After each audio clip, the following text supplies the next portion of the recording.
Therapists, what's the most disturbing thing a patient has disclosed to you? My patient's parents were having problems, and they shouted at each other almost every night.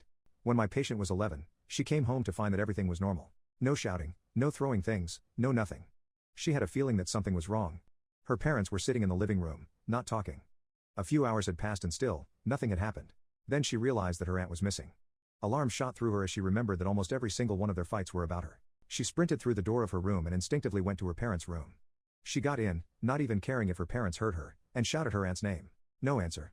She knew she didn't have much time before her parents came running upstairs, so she quickly went to hide in the closet. To her surprise, there were no clothes, and it stunk really bad. She took out her phone and shone a flashlight around. She looked in dismay as she saw her aunt, limp, vomit dripping from her mouth. She could hear her parents looking for her in their room. She started feeling terrified. She almost vomited herself in disgust.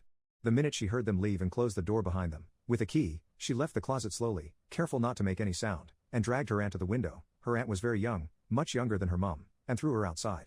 The window wasn't very far from the ground. She then jumped. They lived right next to a forest, so she landed in a bush. She started dragging her aunt and trying to run as far as she could. When she was a few meters away, she fell on the ground, exhausted.